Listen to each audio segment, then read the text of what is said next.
sa ilalim. Nagimuri teti ko ah. Kamote. Nagimuri tayo.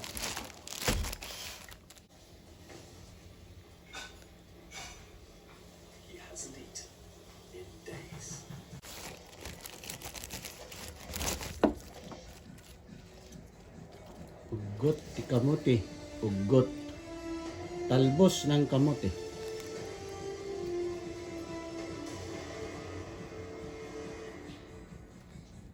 Talbos ng kamote.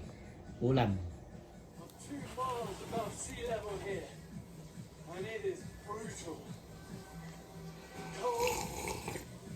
Ah. But for some, this is home.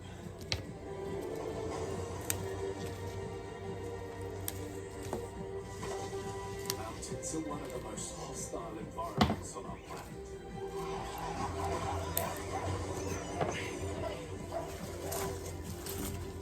Now, with the rising global temperatures, life is even tougher. The relentless search for food.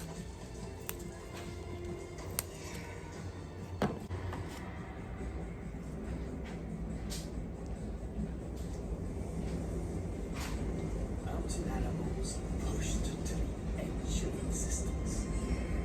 The snow cushions the impact, but offers no grip. Pansigang bukas. Ito pansigang. Ito ngayon ang ulam. Ulam ngayon to. Ulam. Meron sanang taniman. Pwede nyo itanim yan, no? Tanim. Pwede itong itanim. Itong kahoy niya. Ito na.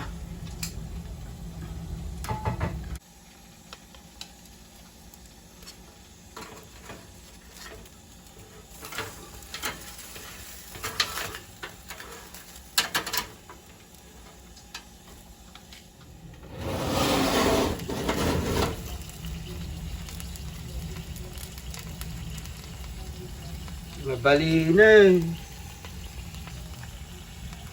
Mabali na eh.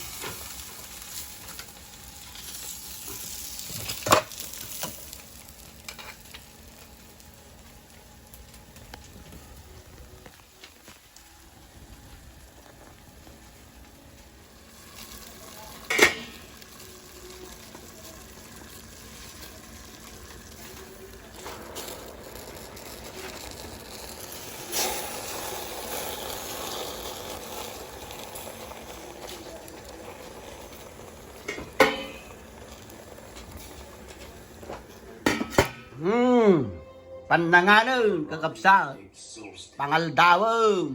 The female sat on the eggs Pangaldawan. 5 days.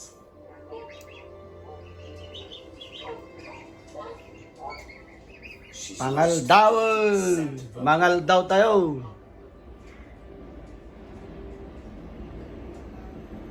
But for this family, the greatest challenge is still to come. The grass they eat is a mile away, by the river. Geese can't feed their young in the nest. If the chicks don't feed, and these chicks won't be able to fly for another month. Never mind. I promise.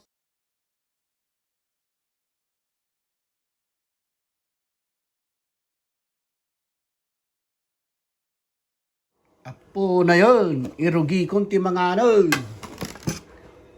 Patugtudan tayo ti bugoong kang kalamansi. Daytoy inapoy. Daysta. Kasta. Patugtudan. Patugtudan nga kasta. Kasjay.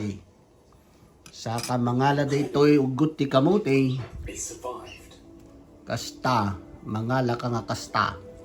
but it stumped, Isaw-saw mo jay bugoong. Kasjay. and now dangerously exposed. Tapos, dita na, tunay man. Sa tayo mang tukol dito,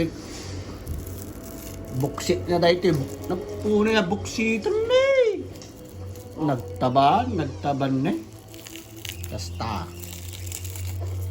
Crunchy ah, crunchy. Ngayon, nagringa mat. Sa tay kabil dita, sa tay kasta, kaluban, sa tay manganan. Apo na yan. Apo na yung mutan. One chick gone. Now hope rests with the other. Apo na yan. Nga, ay na po. Kita mamati kinata. Taba na dahito yung buksi na dahito yung bangos. Kabagyan. Fire is a short, Ay na. Ay na po. Ay na po. but it's much harder to avoid. Daytan. Daytan. Daytan. Pungam. Apungam. This chick, Dapat kaldrita. no escape. Mga taon, mga anak pa ya. Mga nakaon. Mga nakaon. The third and last surviving